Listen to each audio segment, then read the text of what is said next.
কান্দে, একমাত্র আমার নবী উম্মতি উম্মতি বলে কান্দে। আমার নবীর কদম মুবারক ফুলে যায়, আমার নবীর চেহারা মুবারকের মধ্যে পানি মুবারক জমে যায়।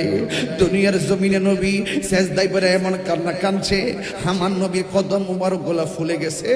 আমার নবীকে আয়েশা সিদ্দিকা কয়, মা ফাতেমা একদিন কয়, নবী গো আপনার তো গুনাহ নাই, এত কান্দেন কেন? আমার নবী বলে উম্মতের জন্য। ও নবী গো সেজদা দিয়া পড়ে কি কোন? কয় উম্মতকে যেন আমার আল্লাহ মাফ করে দেয়। সেজদায় পড়ে শুধু এই কথাই বলি।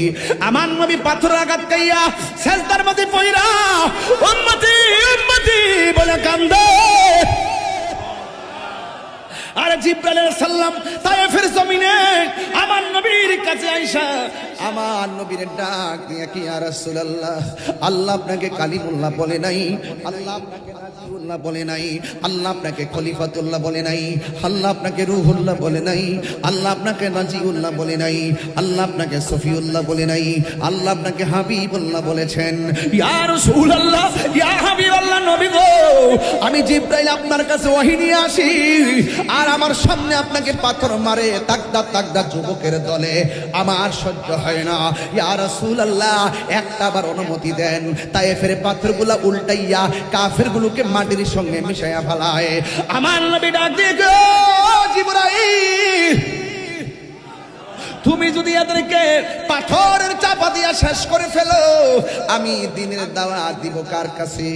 এই ছিল আমার নবী রাহমাতুল লিল আলামিন, আমার নবী রাহমাতুল লিল আলামিন। বন্ধুরে ও বাবা, আমার নবী আপনার নবী শুধুমাত্র তাই নয়, পাথরের আঘাত খাইয়াও কান্দে উম্মতি, মা আমেনার রহিম থেকে আইসাও কান্দে উম্মতি, হেরা গুহায় যাইও কান্দে উম্মতি, হিজরতের সময়ও কান্দে উম্মতি, মেরাজে যাওয়ার সময় কান্দে উম্মতি, দুনিয়া থেকে বিদায় হওয়ার সময় কয় উম্মতি। রওজা মুবারকে এখনো আশিকরা কানটা লাগায়া শুনে উম্মতি। আসরের ময়দানে যেই দিন সব নবীগণ নাফসি নাফসি বলে কাঁদবে, ওই ময়দানে আমার নবী উম্মতি উম্মতি বলে কাঁদবে। উম্মতেরা রাসূলুল্লাহর কাছে যাইয়া বলবে, ইয়া রাসূলুল্লাহ, ইয়া হাবিবাল্লাহ, নবী গো, মায়ার নবী, সব নবীর কাছে গেলাম, কেউ আমরা দিকে ফিরাও তাকাইলো না, কেউ আমার জন্য সুপারিশ করলো না। ইয়া রাসূলুল্লাহ, ইয়া হাবিবাল্লাহ, নবী গো আমরা আপনার উম্মত, আমাদের জন্য আপনি এত কান্দেন, আমরা আজকে আপনার কদম মুবারকে এসেছি, এখান থেকে যাওয়ার দ্বিতীয় কোনো দরজা নাই, আপনি আমাদের জন্য একটু সুপারিশ করেন না।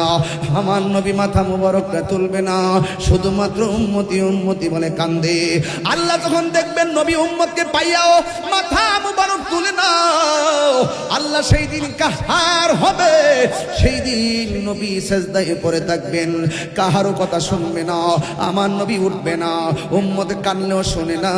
আল্লাহ রাব্বুল আলামিন যখন এই অবস্থা দেখবেন, আমার নবীর সন্তুষ্টি আমার আল্লাহর সন্তুষ্টি, আমার নবী যখন ওঠে না, উম্মতের কান্নায় যখন নবীর মন গলে না, নবীর একটা মতলব আছে, কয় মতলবটা কি? কয় আল্লাহ ডাক না দিলে আমি উঠবো না,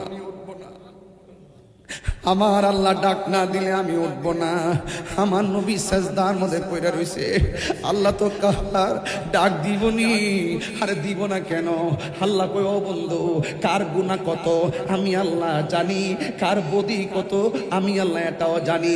আজকে মিজানের পাল্লা টানাইছি একমাত্র আপনার সম্মান প্রমাণ করার জন্য।